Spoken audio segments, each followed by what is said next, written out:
UP के Khan sir के पास है कौन कौन सी डिग्रियां। पटना कोचिंग गोलीबारी के बीच फिर सुर्खियों में।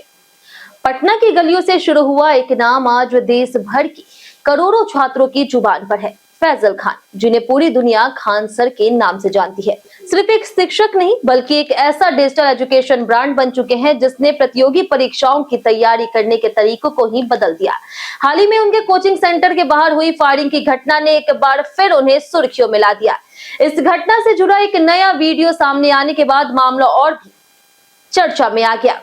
इस पूरी घटना ने एक बार फिर से लोगों की जिज्ञासा बढ़ा दी कि आखिर यह शख्स इतना लोकप्रिय कैसे हुआ, जिसने कभी सिर्फ 40 रुपए की कमाई से अपना सफर शुरू किया था, आज करोड़ों की पहचान बना चुका है। खान सर का जन्म उत्तर प्रदेश के देवरिया जिले के एक साधारण मध्यम वर्गीय परिवार में हुआ था। उनके पिता ठेकेदारी का काम करते थे और परिवार की आर्थिक स्थिति बहुत मजबूत नहीं थी।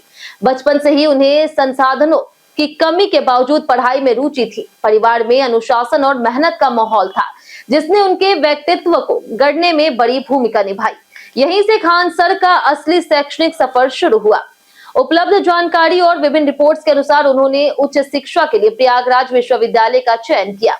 उन्होंने वहां से बीएससी और एमएससी की डिग्री हासिल की। इसके बाद उन्होंने भूगोल विषय में भी गहरी पढ़ाई की और एमए की डिग्री प्राप्त की। इस तरह देखा जाए तो खान सर के पास मुख्य रूप से 3 बड़ी शैक्षणिक योग्यताएं मानी जाती है। बीएससी, जिसमें साइंस ग्रेजुएट, एमएससी या जिसमें साइंस पोस्ट ग्रेजुएट, और एमए जियोग्राफी। उनकी शिक्षा का मुख्य आधार विज्ञान और भूगोल रहा, जो आज उनके पढ़ाने के तरीके में भी साफ दिखाई देता। जब वे किसी अंतरराष्ट्रीय सीमा, पृथ्वी की संरचना या फिर किसी भौगोलिक घटना को समझाते हैं तो उनकी समझ काफी गहरी और व्यवहारिक लगती है। डिग्रियां हासिल करना आसान था, लेकिन जीवन का असली संघर्ष इसके बाद शुरू हुआ। खान सर ने कई सरकारी और रक्षा क्षेत्र की परीक्षाओं में कोशिश की। उन्होंने एनडीए, पॉलिटेक्निक और अन्य प्रतियोगी परीक्षाओं में भी भाग लिया, लेकिन सफलता नहीं मिली। इन असफलताओं ने उन्हें निराश नहीं किया, बल्कि उन्होंने एक नया रास्ता चुना, शिक्षक बनने का रास्ता। कहा जाता है कि शुरुआती दिनों में उन्हें आर्थिक संघर्षों का सामना करना पड़ा था। एक समय ऐसा भी बताया जाता है जब पूरे दिन पढ़ाने के बाद भी उन्हें सिर्फ 40 रुपए मिलते थे, जो उनके आने जाने के किराए से भी कम थे। ऐसे में कई बार उन्हें पैदल घर लौटना पड़ता था, लेकिन उन्होंने कभी पढ़ाना नहीं छोड़ा। यही संघर्ष आगे चलकर उनकी सबसे बड़ी ताकत बना। पटना में उन्होंने अपने छोटे से क्लासरूम की शुरुआत की। शुरुआत में सिर्फ 5 से 6 छात्र थे, लेकिन उनकी पढ़ाने की शैली इतनी अलग थी कि धीरे धीरे छात्रों की संख्या बढ़ने लगी।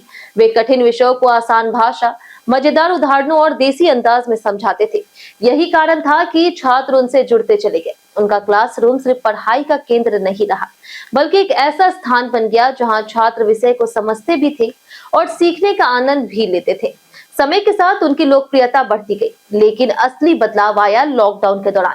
जब 2020 में पूरा देश बंद था और कोचिंग संस्थान ठप पड़ गए थे, तब खान सर ने डिजिटल प्लेटफॉर्म को अपनाया।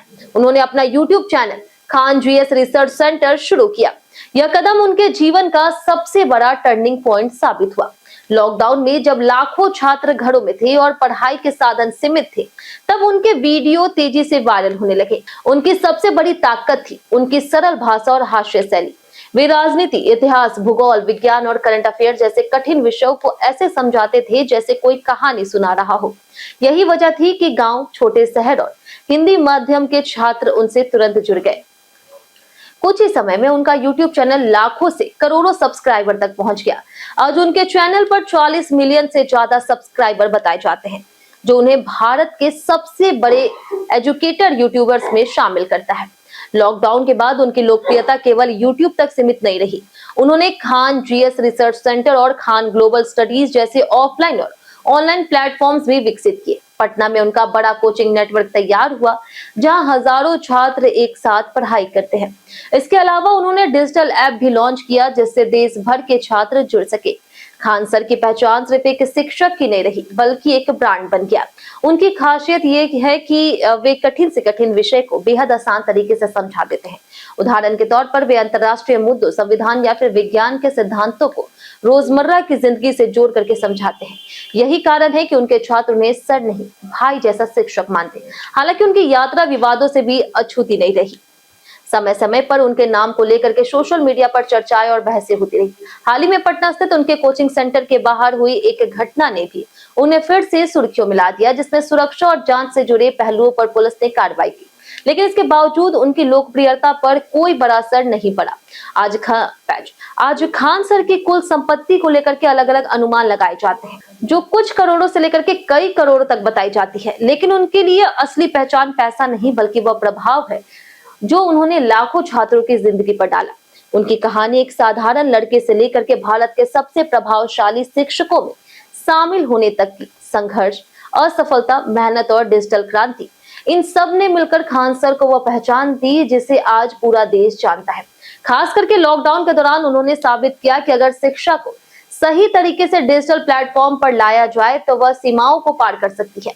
आज खान सर सिर्फ एक नाम नहीं बल्कि एक प्रेरणा है उन सभी छात्रों के लिए जो सीमित संसाधनों के बावजूद बड़े सपने देखते हैं और उन्हें पूरा करना चाहते हैं।